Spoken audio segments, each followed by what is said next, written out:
তুমি মোৰ মহাভক্ত লোক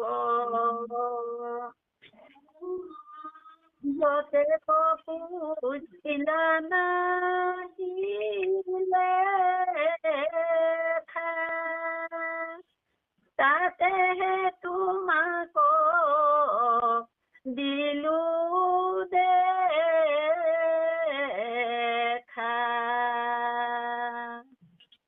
শুনি ৰাজা তনুলো মাঞ্চিত কৰৈ স্তুতি কৰিয়া ভূমিত লক্ষ্মীকান্ত তোমাক প্ৰণাম তনুজাৰ জলৈধ্য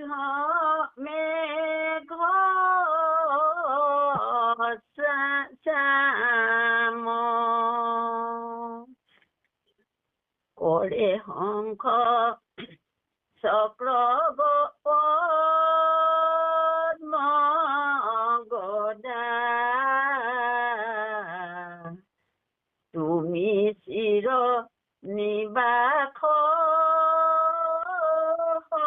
সৰ্বদা ফুটি থাকা ভুজংগ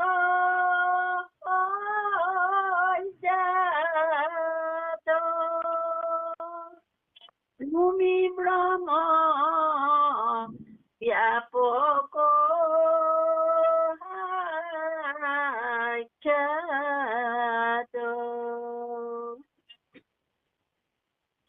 তুমি সূক্ষ্ম নিৰ্মল নিগুণ সৃষ্টি স্থিতি লয়ত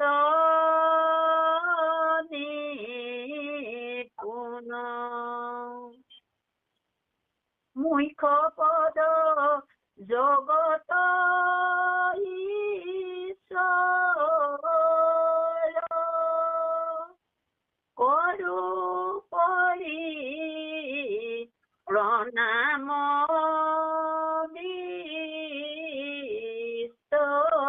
বিস্তৰ দুনাই দুনাই কৰো নমস্কাৰ কৰা প্ৰভু আমাক উদ্ধাৰ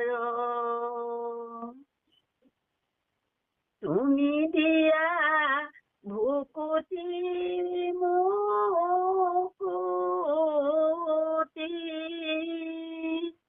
কৰো সেৱা এহিহে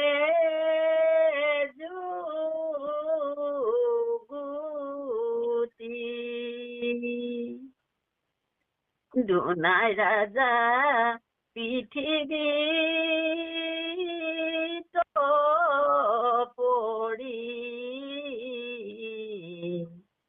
বিষ্ণু কবুলন্ত কৰ জুৰি ঋষিগণ দেৱাসুৰ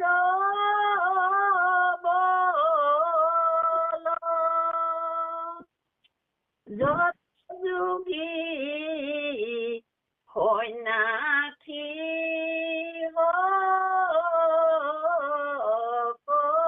সকল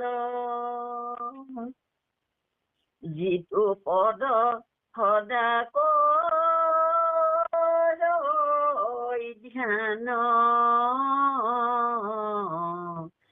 ইচ্ছা তাক তৈতে দিয়া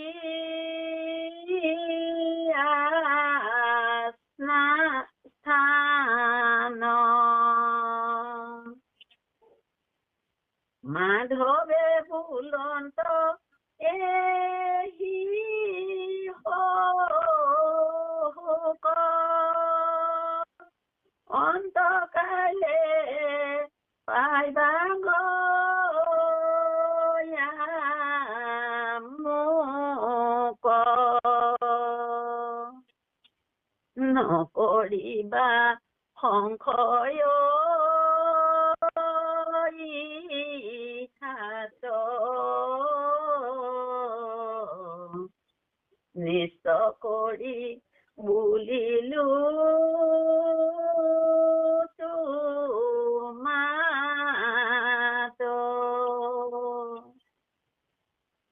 কৃষ্ণৰ কিংকৰে ভুৱনে হৰি হৰি বোলা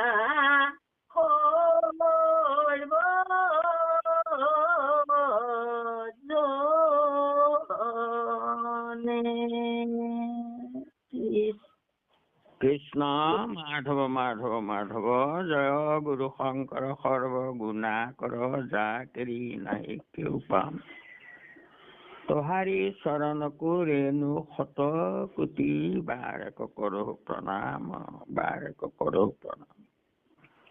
আমাৰ জন্মৰ সেৱাৰ থলী আজি নামামিত সন্ধানী সত্ৰত সমবেত হৈ সুন্দৰকৈ উৰেষা বৰ্ণনৰ ত্ৰয়োদশ কীৰ্তন ভাগি পাঠ কৰি সকলোকে শ্ৰৱণানন্দ দিয়া অঞ্জলি দত্ত সমল ব্যক্তি আমাৰ পৰম শ্ৰদ্ধাৰ ডেকা বাপ আৰু সুপৰিচালক হাতীবুঢ়া বাপকে মুখ্য কৰি সমস্ত ভক্তি প্ৰেমী ৰসগ্ৰাহী বাপাই চৰণলৈ আমাৰ ভক্তি হৈ আছে আমি মহাপুৰুষ কৃপালু গুৰুজনে আমালৈ আগবঢ়াই থৈ যোৱা এজন মহাভক্ত ৰজা ইন্দ্ৰদ্যুম্নৰ কাহিনী চৰিত্ৰ লগতে প্ৰভু ভগৱন্তৰ দয়াময় কৃপাময় গুণৰ প্ৰকাশ কৰা উৰেষা বৰ্ণন ঈশ্বৰ আৰু ভকতৰ লীলা চৰিত্ৰ আমি সকলোৱে উপভোগ কৰি আহিছো। ভকতক ভগৱন্তই কেনেকৈ দয়া কৰে কৃপা কৰে আৰু ভকতে কেনেকৈ কাই ক্লেশ সহ্য কৰিও প্ৰভু ভগৱন্তক পাবৰ কাৰণে হেঁপাহ কৰে আগ্ৰহ কৰে আৰু ভাৱ সিদ্ধি জনাৰ্দন বুলি কয়। প্ৰভু ভগৱন্তই ভকতৰ ভাৱ বুজি পায় আৰু সেই ভাৱ সিদ্ধি কৰে তাৰ প্ৰমাণ নমুনা এই আখ্যান ভাগ। কৃষ্ণ ইতিমধ্যে আমি প্ৰভু ভগৱন্তই ব্ৰাহ্মণ ৰূপ লৈ আৰু বিশ্বকৰ্মাক লগত লৈ আহি প্ৰতিমা সাজিবৰ কাৰণে বিশ্বকৰ্মাক আজ্ঞা কৰিলে। সেইখিনিলৈকে আমি গম পালো। আজি আমাক এয়া শুনাইছে ক্ষণে কতে সাজিলা প্ৰতিমা দেখি ৰাজা পৰম মহিমা বুলি নাহা বিস্ময় বচন নহা নৰ তৰা দুয়োজন। ইমান ততালিকে প্ৰতিমা সাজি দিলে আৰু ৰাজাই এই মহিমা দেখি যে কোনে বাৰু ইমান সোনকালে এয়া প্ৰতিমা সাজিব পৰা দক্ষতা ক্ষমতা কাৰ আছে বুলি নাহা বিস্ময় বচন নহা নৰ তৰা দুয়োজন। তোমালোক নৰ নহয় অৰ্থাৎ মনুষ্য নহয় মই বুজি পাইছো। কিবা তোৰা দুয়ো সূৰ্যৰ সখী, ব্ৰহ্মা ৰুদ্ৰ কিবা আছা আছি, নজানো স্বৰূপ সাক্ষাৎ, কৈও সত্য শৰণ তোমাৰ প্ৰভু। তোমালোক নৰ নহয়, তোমালোক চন্দ্ৰ সূৰ্য ইয়াৰ কোনোবা জন নেকি, বা ব্ৰহ্মা ৰুদ্ৰ ছদ্ম কৰি মোৰ ওচৰলৈ আহি আছা নেকি? মই একো স্বৰূপ সঁচাটো বুজি পোৱা নাই, কৈও সত্য শৰণ তোমাক শৰণ ললো প্ৰভু, সত্য কথাটো কোৱা। শুনি বিষ্ণু বুলিল বচন, নহো ব্ৰহ্মা ৰুদ্ৰ আনজন, মই হৰি জগত ঈশ্বৰ, মতে আছই যত চৰাচৰ। ভগৱন্তই কলে, আমি ব্ৰহ্মা ৰুদ্ৰ নহওঁ, অন্য কোনো নহওঁ, মই জগতৰ ঈশ্বৰ, মতে আছই যত চৰাচৰ। চৰ অচৰ এই গোটেই জগত মতে বৰ্তি আছে, বেদান্তটো মোকে সে কহয়, মোক স্মৰি পাপে কদহয়। বেদান্তটো মোৰ তত্ত্বকেই কোৱা হৈছে, আৰু মোক সোঁৱৰণ কৰি মহাপাপীও উদ্ধাৰ হয়। তুষ্ট হইয়া দেখা দিলো আগে, লৈ বৰ ৰাজা যেহি লাগে। মই তোমাৰ ভকতিত সন্তুষ্ট হৈ তোমাৰ সন্মুখত দেখা দিলো, বৰ লোৱা কি বৰ লাগে। স্বপ্নতো নেদেখৈ পাপী মোক, তুমি মোৰ মহাভক্ত লোক। পাপী সকলে মোক সপোনতো নেদেখে, তুমি মোৰ মহাভক্ত। যতে ক পুজিলা নাহি লেখা, তাতেহে তোমাক দিলো দেখা। তুমি ইমান মোক ভক্তি কৰিলা, ইমান পুজিলা, তাতেহে মই সন্তুষ্ট হৈ তোমাক দেখা দিলো।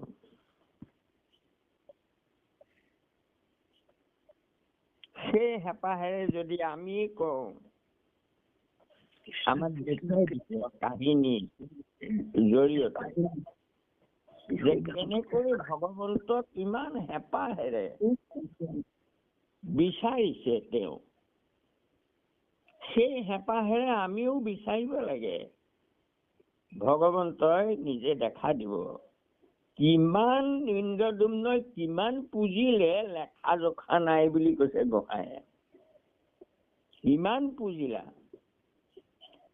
গতিকে আমি তাৰ হাজাৰ হাজাৰ ভাগৰ এভাগো কৰিব পাৰিছোনে চাগৈ?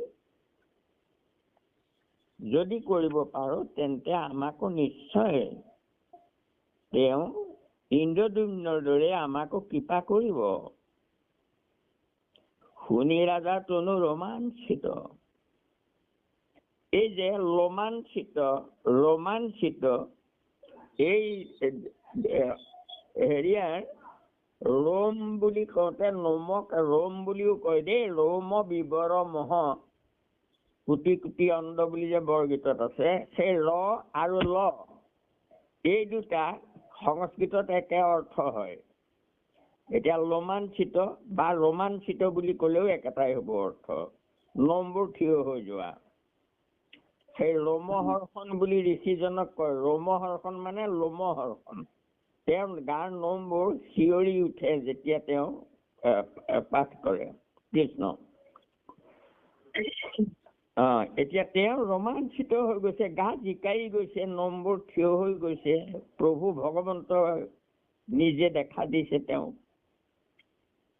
কৰে তুতি পৰিয়া ভূমিত, লক্ষ্মীকান্ত তোমাক প্ৰণাম, তনু যাৰ জলে মেঘ শ্যাম। হে মেঘ শ্যাম তনু, তোমাক প্ৰণাম কৰিছো। কৰে শংখ চক্ৰ গদা পদ্ম গদা, তুমি সুৰ নিবাস সৰ্বদা। হয়, তুমি শংখ চক্ৰ গদা পদ্মধাৰী, তুমি প্ৰভু ভগৱন্ত। সুতি থকা ভুজংগ সজ্জাত, তুমি ভুজংগ সজ্জাত শয়ন কৰোতা জনে। তুমি ব্ৰহ্ম ব্যাপক সাক্ষাৎ, আৰু তুমি ব্যাপক ব্ৰহ্ম সমস্ত জগতৰ ব্যাপ্তমান যিজন হৈ আছে সেয়ে বিষ্ণু তুমিয়েই নিৰ্গুণ ব্ৰহ্ম তুমি সূক্ষ্ম নিৰ্মল নিৰ্গুণ স্থিতি লয়ত নিপুণ তুমিয়েই পৰম সূক্ষ্ম নিৰ্মল নিৰ্গুণ এই যে সূক্ষ্ম বুলি কৈছে সূক্ষ্ম মানে কেনেকুৱা সূক্ষ্ম চাব যে সৰুতকৈও সৰু অতি বৰ সৰু সৰুতহে ভকতি ৰয় বালি চাহিটো কৈ 7 ফাল তাৰ এফালহে মই এনেকৈ আছে আকৌ আমাৰ ভাগৱতত মংগলাচৰণত এটা মংগলাচৰণ শ্লোক ভাগত আছে তিসর্গঃ অমৃষা যার মায়া জন্মাদস্য যতো অন্নয়াদিতরত সর্থেস্যভিজ্ঞঃ সরাৎ তেনে ব্রহ্ম হৃদয়াদি কবয়ে মুহ্যন্তি যৎসূরয়ঃ তেজো বারিমিদাং যথা বিনির্ময়ত্ত তিসর্গোহমিষা এই তিসর্গোহ অমৃষা তিসর্গঃ অমৃষা তাৰ মানে যাৰ যিজনৰ মায়াত 3 স্বৰ্গৰ পৰা নিৰ্মিত মায়াৰ সংসাৰখন তাৰ মানে সঁচা যেন অনুমান হৈ থাকে 3 স্বৰ্গৰ পৰা তৈয়াৰ হোৱা এই জগতখন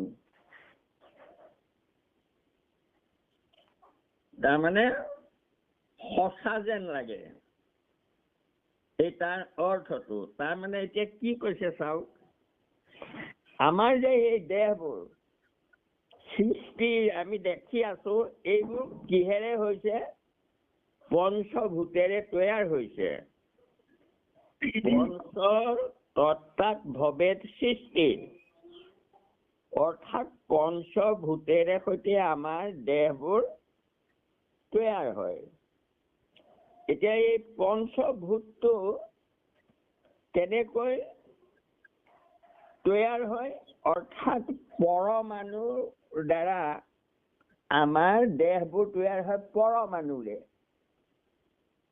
আমি চকুৰে নেদেখো ইমান সূক্ষ্ম পৰমাণুটো সেই পৰমাণুৰে আমাৰ দেহবোৰ গঠন হয় আমাৰ ভাগৱততে কৈছে বিচাৰত পৃথিৱীও সবে পৰমাণুময় সবে কল্পী মায়াত থাকয় বহুতৰ পৰমাণু যদি এক ঠাই হইলে হয় তাত দেহৰ অন্নয় আমি দেখা পোৱা জগতখন পৰমাণুৰে গঠিত সেই পৰমাণুটো এতিয়া আমাক ক'লে যে ত্ৰিস্বৰ্গ অমৃষা 3 স্বৰ্গৰ পৰা আমাৰ দেহ তৈয়াৰ হয় এতিয়া এই 3 স্বৰ্গটো কেনেকুৱা চাওক 3 স্বৰ্গ বুলি যিটো বস্তু কয় ত্ৰিস্বৰ্গঃ অমৃষা তাৰ মানে আমাৰ দেহবোৰ পৰমাণুৰে তৈয়াৰ হয় বুলি ভাগৱতে ক'লেই নহয় বিচাৰত পৃথিৱীও সবে পৰমাণুময় সবে কল্পী মায়াত আশ্ৰয় বহুতৰ পৰমাণু যদি এক ঠাই ভৰিলে বহুত পৰমাণু গোটাই পেলাই দেহবোৰ হয় আমাৰ দেহটো অসংখ্য পৰমাণুৰে গঠিত এতিয়া প্ৰশ্ন হ'ল পৰমাণুটো ক'ৰ পৰা হ'ল পৰমাণুটো আপোনাৰ ইলেক্ট্ৰন প্ৰটন নিউট্ৰন বুলি এনেকে লগ লাগি তাৰমানে পৰমাণু হয় সেই পৰমাণুটো বিশ্লেষণ কৰিছিলে এজন বিজ্ঞানীয়ে 1912 চনতে কৰিলে তেওঁ লৰ্ড ৰাদাৰফোৰ্ড নামৰ এজন বিজ্ঞানীয়ে পৰমাণুটো বিশ্লেষণ কৰি পালে যে পৰমাণুটো যে ইলেক্ট্ৰন প্ৰটন আৰু নিউট্ৰন লগ লাগি যে পৰমাণুটো হয়, সেই পৰমাণুটোৰ ভিতৰখনত ইলেক্ট্ৰন আছে। সেই ইলেক্ট্ৰনে তাৰমানে সেইটো ধৰি ৰাখে। এতিয়া ইলেক্ট্ৰনটো কি? সূক্ষ্ম, চকুৰে নেমানে এটা শক্তি। ইলেক্ট্ৰন বুলি কিয় ক'লে? যে এটা কণা, শক্তিৰ কণা। যেনেকৈ ইলেক্ট্ৰন মানে এই ইলেক্ট্ৰিক কাৰেণ্টৰ যিটো ইলেক্ট্ৰন কৰে সেইটো আমি জানো দেখো? কাৰেণ্টটো নেদেখো, শূন্য, কিন্তু তাৰ কামটোহে দেখা পাওঁ নে? কণাবোৰ পৰমাণুটো ধৰি ৰখা শক্তিটোক ইলেক্ট্ৰন কয়। অৰ্থাৎ এটা শক্তি, বিজুলী শক্তি, যেনেকৈ বিজুলী শক্তি বুলিয়ে ধৰি লওক। এতিয়া বিজুলী শক্তিটো আমি এটা দুটাকৈ লিখিব নোৱাৰো, কাৰণ সি নিৰ্গুণ এটা শক্তি। তেনেকৈয়ে সেই তিনি স্বৰ্গ বুলি কওঁতে কি হ'ল? ইলেক্ট্ৰন, প্ৰটন, নিউট্ৰন, এই তিনিটাৰে গঠিত পৰমাণু হ'ল। সেই তিনিটাক তিনি স্বৰ্গ বুলি কয়। যে এই তিনি স্বৰ্গৰ দ্বাৰা তাৰমানে পৰমাণু হ'ল। আকৌ পৰমাণুবোৰ গোট খাই পেলাই আমাৰ দেহটো হ'ল। গতিকে এই পৰমাণুৰ পৰা তৈয়াৰ হোৱা দেহবোৰ ঈশ্বৰৰ মায়াত আমাৰ সঁচা সঁচা যেন লাগে। তাৰমানে দেহবোৰকে সঁচা বুলি ভাবো আমি। সেই নিৰ্গুণ নিৰাকাৰ ব্ৰহ্ম যে তাৰ ভিতৰত আছে, সেইটো আমি দেখা নাপাওঁ। সেইটোকে কৈছিলে সেই তাত তাৰমানে সূক্ষ্ম ব্ৰহ্ম। সূক্ষ্ম, তুমি সূক্ষ্ম নিৰ্মল নিৰ্গুণ, সেই পৰমাণুটো ধৰি ৰখা যিটো শক্তি, সেইটোৱেই ব্ৰহ্ম, নিৰ্গুণ ব্ৰহ্ম। সেয়া আপুনি কথা পাতি থকা ব্যক্তিজনে আপোনাৰ কল, কিন্তু কামটোহে দেখা পাওঁ। বাজি নহওক, এতিয়া তুমি সূক্ষ্ম নিৰ্মল নিৰ্গুণ, তুমি নিৰ্মল নিৰ্গুণ সূক্ষ্ম সেই ব্ৰহ্ম, যিহৰ দ্বাৰা সৃষ্টি হৈছে। সৃষ্টি স্থিতি লয়ত নিপুণ, আৰু তুমি এই সৃষ্টি স্থিতি লয়ৰো কাৰণ। মুখ্য প্ৰদৰ জগতৰ ঈশ্বৰ, তুমি মুক্তি প্ৰদান কৰোতা জগতৰ ঈশ্বৰ। কৰোপৰি প্ৰণামৰ বিস্তৰ, তোমাক হাজাৰ হাজাৰ বাৰ প্ৰণাম কৰিছো। দুনাই দুনাই কৰো নমস্কাৰ, কৰা প্ৰভু আমাক উদ্ধাৰ। প্ৰভু মই বাৰে বাৰে তোমাক নমস্কাৰ কৰো, মোক উদ্ধাৰ কৰা। দিয়া, তুমি দিয়া ভুকুটি মুকুটি, প্ৰভু তুমি এই জগতৰ সকলোকে ভুকুটিও দিয়া, মুকুটিও দিয়া, ভুকুটিও দিয়া, অৰ্থাৎ ভোগো দিয়া। যেনেকৈ দিব্য ভোগতে কয় আপুনি লবই লাগ, বৈষ্ণৱ বলি তাত নাই অনুৰাগ। ভোগ কি ভোগ নাই? প্ৰহ্লাদে ক'লে, প্ৰহ্লাদে ক'লে মোক তুমি তাৰমানে গোসাঁয়ে ক'লে কি বৰ লাগে লোৱা? প্ৰহ্লাদে ক'লে তোমাৰ অকাম ভিত্ত আমি, তুমিও নিষ্কাম মোৰ স্বামী। বাঞ্চে ফল তজু কৰি কৃষ্ণ ইটো বাণীৰ নুহুভিত। মই বেপাৰ কৰা নাই, মই তোমাক কিবা এটা দিম, তুমি মোক কিবা এটা দিবা। মই তোমাক ভুকুটি দিম আৰু তুমি মোক তাৰ বিনিময়ত কিবা দিবা। এইটো বিনিময় প্ৰথা নহয় দেই। তুমি মোৰ নিষ্কাম স্বামী আৰু ময়ো তোমাৰ অকাম ভিত্ত, মোক নালাগে। কিন্তু তথাপিতো কি ক'লে গোসাঁয়ে? তথাপিতো ইটো মনন্তৰ হৈয়া থকা দৈত্যৰ ঈশ্বৰ, ভোগ ভুঞ্জি পুণ্য কৰা ক্ষয়। সেই কথাটো কৈছে নে? তুমি দিয়া ভুকুটি মুকুটি, তুমিয়েই দিয়া, নুখুজিলেও দিয়া। কৰো সেৱা সেই যুগতি, সেইকাৰণে তোমাক সেৱা কৰিছো প্ৰভু। মোক কি লাগে তুমি জানা, মই তোমাক একো নিবিচাৰিলেও তুমি দিয়া। মই সেইকাৰণে তোমাক আৰাধনা কৰিছো। দুনাই ৰাজা পৃথিৱীত পৰি বিষ্ণুক বলন্ত কৰ জুৰি, ঋষিগণ দেৱাসুৰ বল, যত যোগী সন্যাসী সকল। প্ৰভু ঋষিসকলে, দেৱতাসকলে আৰু যোগী সন্ন্যাসীসকলে যিটো পদৰ সদাকৈ ধ্যান, যি পদ সদায় ধ্যান কৰিব বিচাৰে, ঈশত ইচ্ছা তাক তৈতে দিয়া থান। প্ৰভু, তোমাৰ সেই পদৰ তলতে মোক থান দিয়া, মই তাকে ইচ্ছা কৰো। মাধৱে বোলন্ত এহি হওক, অন্তকালে পাইবা গয়া মোক। আৰু মাধৱে ভক্ত মনোবাঞ্ছা পূৰ্ণ সেয়ে হ'ব। তুমি যি বিচাৰা সেয়ে হ'ব। তুমি মোৰ থানকে পাবাগৈ।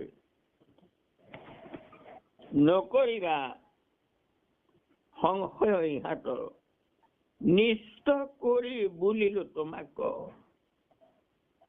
ভগৱন্তই খাটাংকৈ ক'লে, সত্য কৰি ক'লো, নিশ্চয় কৰি ক'লো মানে সঁচাকৈ কৈছো, সত্য কৰি কৈছো। সংশয় নকৰিবা, অন্তকালে মোক পাবাগৈ। কৃষ্ণ কিংকৰে এহো ভনে, হৰি হৰি বোলা সৰ্বজনে। এয়া দেখিলা তোমালোকে, এই ইন্দ্ৰদুম্ন ৰজা ভকতৰ কাহিনী দেখুৱালো, ভকত আৰু ভগৱন্তৰ লীলা দেখুৱালো। আৰু এতিয়া শেষত মই আকৌ তোমালোকক কৈছো, গুৰু পদনখচন্দ প্ৰকাশিত ভক্তি মাৰ্গত গুৰুজনে আমাক আগে আগে গৈ আছে, কৈ কৈ গৈ আছে, আহি থাকা। মই গৈ আছো, এইপিনেদি তোমালোকো আহি থাকা। এয়া আমাক কি ক'লে, এই কাহিনী শুনালো তোমালোকক, ভক্ত ভগৱন্তৰ লীলা। এতিয়া তোমালোকক মই কওঁ, উপদেশ দিছো গুৰু হিচাপে, এই কাহিনীটোৰ পৰা তোমালোকে ইন্দ্ৰদুম্নৰ দৰে ভকত হবলৈ চেষ্টা কৰা। আৰু হৈ কি কৰিবা এতিয়া? এতিয়া এইটো যুগত তোমালোকে প্ৰতিমা সাজি পূজা কৰাৰ যুগ নহয় এইটো। গতিকে কৃষ্ণৰ কিংকৰে এহো ভনে, হৰি হৰি বোলা সৰ্বজনে। এই উৰেষা বৰণৰ প্ৰতিমাৰ কাহিনী যদিও লিখিছে, গুৰুজনে শেষত ঘোষণা দিয়ে, অৰ্থাৎ এইটো মূৰ্তি পূজাৰ যুগ নহয়। গতিকে তোমালোকে এইটো যুগত যি যুগৰ যি ধৰ্ম, তোমালোকে হৰি হৰি বোলা সৰ্বজনে। কৃষ্ণ মাধৱ মাধৱ। হয়, ইমান সুন্দৰ কাহিনী যদি আমাক আৰু আমি গুৰুজনক অনুসৰণ কৰি গৈ আছো। আমাৰ ফলন নাহিকে কদাচিত, মহাপুৰুষ শংকৰ মাধৱদেৱে লিখিছে, হৰি ভক্তি ৰাজমাৰ্গ, ৰজাক থকা ৰজাক পোৱাৰ ৰাস্তা এইটো বৈকুণ্ঠ। আৰু এইটো মাৰ্গৰ পৰা স্খলন নাই বুলি কৈছে। স্খলন হয়, অন্য মাৰ্গত স্খলন হয়।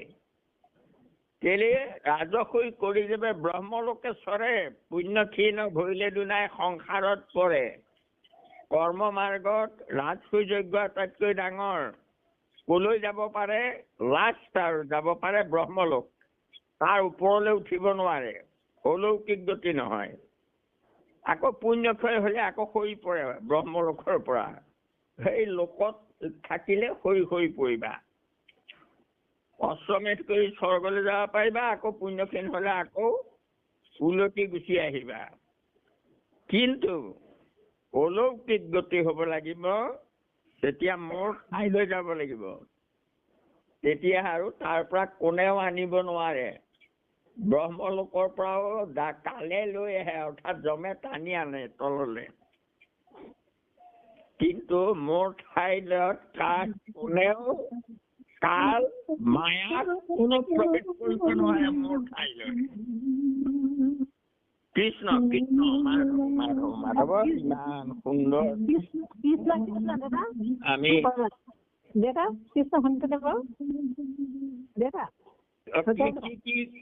কি দেউতা মোক এইকণ মই বুজা নাই, আকৌ এবাৰ কৈ দিয়কচোন। ঋষিগণ দেৱাসুৰ বলৰ যুগী সন্যাসীসকলক যিটো পদ সদা কৰে কৰো ধ্যানৰ ইচ্ছা তাকৰ তৈতে দিয়া স্থান, সেইকণ ভালকে পোৱা নাই। তাৰ মানে ঋষিসকলে যিটো পাবলৈ ধ্যান কৰে, বৈকুণ্ঠলৈ পাবৰ কাৰণে ধ্যান কৰে ঈশ্বৰক। গতিকে মই সেই ঋষিসকলে যি স্থানৰ ইচ্ছা কৰে সেই স্থানকে মোক দিয়া, আৰু তেতিয়া গোসাঁয়ে কৈছে হ'ব তুমি সেই স্থানকে পাব, অৰ্থাৎ বৈকুণ্ঠ। কৃষ্ণ। দেউতা আৰু এটা কথা, আপুনি আগতে কৈছিলে এই তুমি দিয়া ভকুতি ভকুতিটো ভকতি বুলি কৈছিলে, এতিয়া যে কৈছে আকৌ ভোগৰ বস্তু পাৰ্থিৱ বস্তুৰ কথা। ভুকুতি মানে ভোগ। ভগৱন্তই দিয়ে, তাৰমানে ভোগ দিয়ে। মই কি কলো, প্ৰহ্লাদে নিবিচাৰে, ভকতে ভুকুতিটো নিবিচাৰে ভোগটো, কিন্তু তথাপিও দিয়ে, নিবিচাৰিলেও দিয়ে। ভগৱন্তই জানে ভকতে খাই বৈহে জীয়াই থাকে, নিবিচাৰিলেও দিয়ে। ভকুতিটো ভকতি বুলি ভাবি আছিলো কৃষ্ণ। নহয়, ভুকুতি মানে ভোগ, মুকুতি মানে হেৰি মুক্ত হোৱা। কৃষ্ণ দেউতা, মই এটা কথা সুধিব বিচাৰিছো দেই। কৃষ্ণ হেয়া ধৰিছো আপোনাৰ চৰণলৈ, কৃষ্ণ সকলোকে হেয়া ধৰিছো। শুনি আছে নে প্ৰভু? আপোনালৈ এটা কথা মই সুধিব বিচাৰিছো, বহুত দিনৰ পৰা সংশয় হৈ চলি আছে মনত, যে আমি যেতিয়া বৈকুণ্ঠত যাম, সেইটো পাৰিষদ স্বৰূপ বুলি যে কয়, সেইটো শৰীৰ, আৰু এইটো যিটো আজি আপুনি ক'লে আমাৰ যিটো মেটেৰিয়েল দুনিয়াত যিটো আমি শৰীৰ পাই আছো, পঞ্চভূত শৰীৰ, এই দুটা শৰীৰৰ মাজত ডিফাৰেঞ্চ বুলি কি বুলি ক'লে, সেইটো পৰমাণুৰে বনোৱা বুলি ক'ব পাৰি নেকি? মানে এনেকে কোৱা হৈছে, মানে এনেকে ব্যাখ্যাকাৰে কয়, মই সেইটো নহয় বুলি ভাবিছো। আপুনি অকণ কৈ দিয়ক যে সেই শৰীৰটো যিটো দিব্য শৰীৰ, কি কয় সেইটো পাৰিষদ স্বৰূপ বুলি যে কয়, সেইটো দিব্য শৰীৰ বুলি ক'ব পাৰি নেকি, বা সেইটো পৰমাণুৰে বনিছে নেকি? সেইটো অকমান কৈ দিয়কচোন প্ৰভু কৃষ্ণ। সেইটো শৰীৰ তাৰমানে সম্পূৰ্ণ জ্যোতিৰ্ময় শৰীৰ। এই কৃষ্ণ যে বৈকুণ্ঠ প্ৰয়াণ কৰিলে, কেনেকৈ কৰিলে? সেইটো জ্যোতি, একেবাৰে জ্যোতিৰ্ময় এটা শৰীৰ, যেনে যিটো তনু ধ্যানৰ আলয়, দেখি হন্ত আপুনি বিস্ময়। কৃষ্ণ বৈকুণ্ঠ প্ৰয়াণ কেনেকে কৰিছিলে? যিটো তনু ধ্যানৰ আলয়, দেখি হন্ত আপুনি বিস্ময়, হেন তনু ভৈলা অন্তৰ্ধ্যান, বিজুলী শতক যেন থান। তাৰমানে বিজুলী শতক, তাৰমানে বিজুলীৰ পোহৰটো কোনোবাই চাব পাৰে জানো? ইমানেই জ্যোতিৰ্ময়, সেইটো ব্ৰহ্মা আদি দেৱতাবোৰৰ চকু মুদ খাই গ'ল কৃষ্ণ বৈকুণ্ঠ প্ৰয়াণ কৰোঁতে। অৰ্থাৎ এটা জ্যোতি, মহাজ্যোতি, নিৰ্গুণ, বস্তুটো জ্যোতিৰ্ময়। ঠিক তেনেকৈ ৰাম যেতিয়া স্বৰ্গলৈকে যায়, এইটো শৰীৰে গৈছে তেওঁ, আৰু স্বৰ্গ পোৱাৰ লগে লগে বৈকুণ্ঠৰ পৰা তাৰমানে বিমান আহিছে, আৰু সেই বিমান আনি শুনিও নৰেন্দ্ৰ ৰাম কৃষ্ণ কৃপাময়, আছে পুৰাতন তনু তজু তেজময়। তাৰমানে বৈকুণ্ঠৰ পৰা বিমান লৈ আহিছে, ৰামক নিব, দশৰথ যাব, আৰু এওঁলোক ভৰত, শত্ৰুঘ্ন, লক্ষ্মণ, এই তিনিজনো তেওঁতে প্ৰৱেশ হ'ব। আৰু তেতিয়া সেই পাৰিষদে আহি কৈছে, শুনিও নৰেন্দ্ৰ ৰাম কৃষ্ণ কৃপাময়, আছে পুৰাতন তনু তজু তেজোময়। সেই তেজোময় মানে জ্যোতিৰ্ময় তনু। আপোনাৰ পুৰাতন, তাৰমানে যিটো তনু, তাত পুৰাতন তনুটো এৰি থৈ আহিছিলে, আৰু আহি পেলাই ইয়াত আকৌ 4 ভাগ হৈ পেলাই আপুনি তাৰমানে লীলা কৰিলে। যেনে বিমানতে বিদ্যমান দেখা শিকি কেশ এয়া বিমান যে স্বৰ্গৰ বৈকুণ্ঠৰ পৰা লৈ আহিছো তাতে তোমাৰ সেই পুৰণা জ্যোতিৰ্ময় তনুটো আছে ভাতৃগণ সমেত তৈতে হুয়ুক প্ৰৱেশ তাৰমানে আগ ধৰি ভাতৃসকলৰ তনুবোৰ তাৰমানে জ্যোতিৰ্ময় তনুবোৰ ৰামৰ লগত হলে 4 ভাগ হৈ আছিলে যে 4টা গোট এক হ'ল আৰু হৈ পেলাই এক তনু হৈ পেলাই তাৰমানে সেই পুৰাতন জ্যোতিৰ্ময় তনু হৈ বৈকুণ্ঠলৈ গুচি গ'ল সেইটো জ্যোতিৰ্ময় তাৰমানে আমি পোহৰহে এটা সেইটো তনু মানে হেৰিয়াত মানুহে তাৰমানে তেনেকৈ দেখা নাপায় এটা জ্যোতি কৃষ্ণ কৃষ্ণ কৃষ্ণ এইটো দিব্য শৰীৰ বুলি ক'ব পাৰি তাৰমানে দিব্য শৰীৰ আৰু এইটো ইলেক্ট্ৰন পতন বুলি ক'ব নোৱাৰি নহয় ন সেইটো শৰীৰক সেই ইলেক্ট্ৰন বুলি আমি যিটো কৈছো আমি নেদেখো কিন্তু শক্তিটোৱে কাম কৰি থাকে মানে এতিয়া যদি আমাৰ দেহটো যদি কৃষ্ণ আমাৰ দেহটো যদি ইয়াত শেষ কৰি দিয়ে এতিয়া আমাৰ দেহটো শেষ হৈ পেলাই ইলেক্ট্ৰন পতন হৈ যাব ইয়াত ঠিক আছে সেইটো বুজিলো কিন্তু তাতে গ'লেও আমাৰ ইলেক্ট্ৰন পতনো নবনে চাগে ন এই ইলেক্ট্ৰনটো তাৰমানে জ্যোতি হৈ পেলাই গুচি যাব ইলেক্ট্ৰনৰ কামটোৱে জ্যোতি পোহৰ দিয়া নহয় জানো পোহৰটো এটা ফৰ্ম অফ এনাৰ্জি হয়তো গতিকে আল্টিমেটলি সেইটো এটা এনাৰ্জিৰ ৰূপতে থাকিব সেইটো হ'ল বস্তু নহয় জানো জ্যোতি বুলি ক'লে আমি যিটো বুজো ইয়াত যিটো লাইট জ্যোতি লাইট ব্ৰাইট লাইট বা এনেকুৱা সেইটো এটা শক্তি সেইটো এটা এনাৰ্জি সেইটোৱে জ্যোতি বুলি ক'লে আমি কি বুজো জ্যোতিৰ্ময় তনু বুলি ক'লে জ্যোতি মানে পোহৰ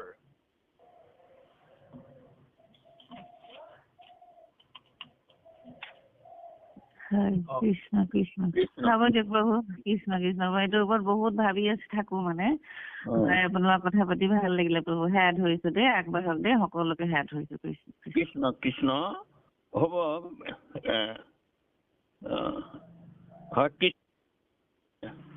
বা বান্ধৱ সমস্ত আমি আপোনাৰ সবাৰ ওচৰলৈ আমাৰ ভক্তিভাৱ সেৱাভাগি নিবেদিলো আৰু এইখিনি কথা আমি যিখিনি তাৰমানে মই নিজে বুজি পাইছো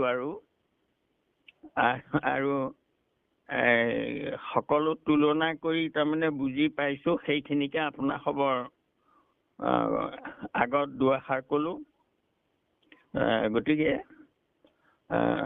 হ'ব কিবা অপৰাধ হ'ব পাৰে সৰ্ব অপৰাধ মৰিখন কৰিব কৃষ্ণ কৃষ্ণ কৃষ্ণ মাধৱ মাধৱ মাধৱ কোটি কোটি ঘৰৰ অপৰাধনিকে কৰময়ী দুৰাশয় হে হৰি মুখ দাসহে নমানি ক্ষমিয়োক কৃপাময় ক্ষমিয়োক কৃপাময় ক্ষমিয়োক কৃপাময় কৃষ্ণ শ্ৰীমন্ত শংকৰ হৰি ভকতৰ জানা যেন কল্পতৰু তাহান্ত বিনাই নাই নাই নাই আমাৰ পৰম গুৰু আমাৰ পৰম গুৰু আমাৰ পৰম গুৰু কৃষ্ণ কৃষ্ণ কৃষ্ণ কৃষ্ণ মাধৱ মাধৱ মাধৱ কৃষ্ণ মই এইখিনিতে আৰু কথা এটা কৈছো আমাৰ ডেকা বাপে তাৰমানে হেৰি কালি এটা কথা কৈছিলে শ্ৰীমন্ত শংকৰ হৰি ভকতৰ জানা যেন সেইটো ঠিকে আছে জানা যেন কল্পতৰু তাৰমানে যেনটো এৰি দি পেলাই কল্পতৰু তাৰপিছত আকৌ তাহান্ত বিনাই চাব দেই ইয় আছে বিনাই তাহান্ত বিনাই তাৰপৰা পিছৰ কিতাপ কিন্তু নাই নাই নাইহে উচ্চাৰণ কৰিব লাগে সেইটো দেই নাই নাই নহয় নাই বুলি ক'লে ইয় হলে নাই হ'ব কিন্তু এই হচৈ এই লয়টো তাত তাৰমানে থাকিব লাগিব তাহান্ত বিনাই নাই নাই নাই আমাৰ পৰম গুৰু। সেই নাই বুলি ক'লেহে তাত লয়টো তাৰমানে ৰখাব, কাৰণ ই সেইকেইটা হুঁচৰি দিয়া আছে, হুঁচৰিটো ই উচ্চাৰণ কৰিব লাগে।